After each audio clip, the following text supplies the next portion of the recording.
Ավակ ինչ ակնկալիքներով եք այսօր դուք եկել այստեղ։ Բնականաբար ակնկալում ենք վերջնական իշխանափոխություն, վերջնական ակնկալիքը դա է, քանի որ այս իշխանությունները արդեն իրենց սպառել են եւ հանրային համերաշխության առումով կոնե, եթե մնացած բոլոր պատճառները տնենք մի կողմ, միայն այն բանի համար, որ այսօր հասարակությունը պարակտված է եւ բևեռացված է, եւ արդեն տեսնում ենք բռնության դեպքեր, երբ որ իրենց կողմից ինչ որ խմբեր հարձակվում են այլ կուսակցության անդամների վրա եւ բռնության են դնում։ Այս ամեն ինչը շատ մտահոգիչ է, քանի որ շատ մեծ հավանականություն կա արդեն ավելի սրվելու իրավիճակը եւ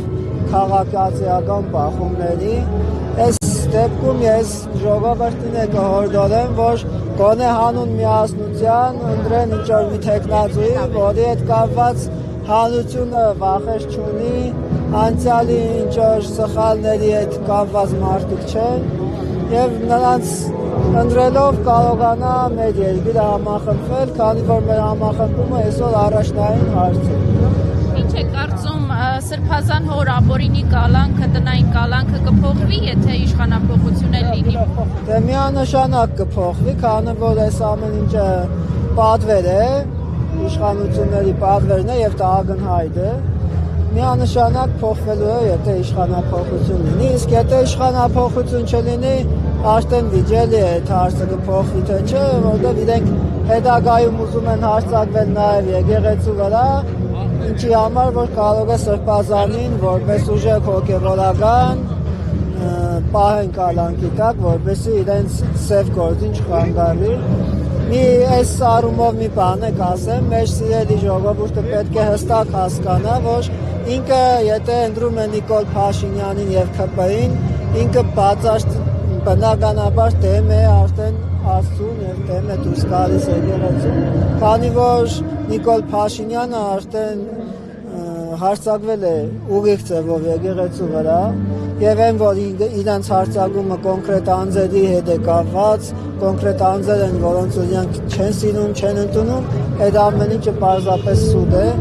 իրենք արդեն վեհապարի իշխանությունն են խլում, երբ որ դատարանը որոշում է, որ ինչ որ մի հոգեվորական, որը կարգալույծ է եղել, պետք է մնա եւ պաշտոնավարի որպես հոգեվորական։ Այդ իշխանությունը ունի միայն վեհապար Հայրապետը եւ եթե դատարանը որոշում է կայացնում նմանատիպ, նշանակում է ինքը փաստացի խլում է վեհապար Հայրապետի իշխանությունը եւ այդ առումով ճագերների մեջ կարելի է ասել ինքն իրեն վեհապար է համարում եւ վեհապարի գործառույթներ է իրականացնում։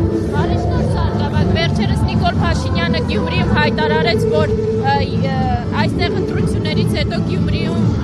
ընտրություններ կանցկացվեն արտահերթուկ, որպես Գյումրու բնակիչ, ինչպես ընդունեցիք այդ հայտարարությունը եւ Գյումրիում ինչ տրամադրություններ են այդ հայտարարության վերաբերյալ։ Ճիշտն ասած, ես չէի իմացել այդ հայտարարության մասին, բայց խիստ մտահոգիչ է, քանի որ ընտրությունները անցկացվել են իրենց իշխանության օրոք եւ իրենց այդ նմանատիպ որոշումը կամ մտքերը բնականաբար անհասկանալի են։ Եթե օրինակ լիներ մի այլ իշխանության օրոք ընտրված քաղաքապետ, այդ առումով կարելի է հասկանալ, ասել, որ դե մարդը ասում է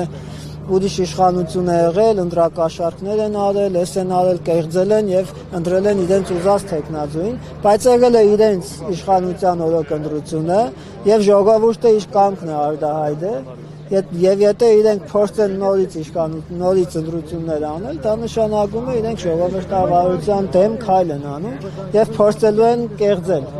Այսինքն իրենք բոլոր լծակներն ունեն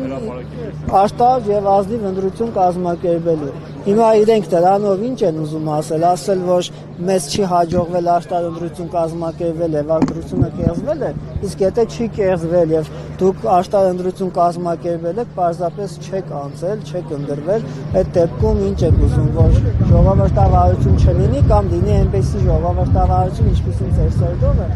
Սա հերուրանք է, հիմարություն է, չգիտեմ, ժողովրդավարության պետք հայլ է։ Ընդհանրապես Նիկոլ Փաշինյանի շատ խոսքեր նույնիսկ մեկնաբանության արժանի չեն, որտեղ սա պարզապես բռնատիրություն է եւ ինչ ուզենք կանենք սկզբունքով են իրենք առաջնորդվում։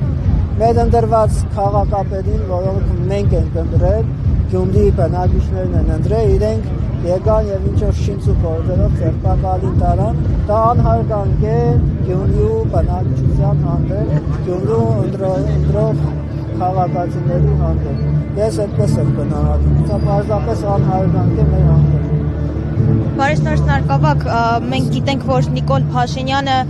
արշավ էր սկսել եկեղեցու ամենայն հայոց կաթողիկոսի դեմ եւ իր նախընտրական ծրագրում նա այդ մասին կետ է ներառել, որ բարեփոխելու է եկեղեցին, ինչ է կարծում, նրան հնարավոր է այսպես ասած բարեփոխել եկեղեցին։ Դες իրանք ասեի կեղծավոր նախ ինքդ քեզ բարեփոխիր, ինչպես Քրիստոս է ասում, նախ քո աչքի կերանը հան եւ հետո պարզ կտեսնես եղբորդ աչքի շուղը հանելու համար։ Սա պարզապես կեղծավոր հայտարարություններ են։ Իրենք այն մարդիկ չեն, որ ինչ որ բան կարողանան բարեփոխել, իսկ եթե ուզում են բարեփոխել, կարող են սկսել իրենցից ու իրենց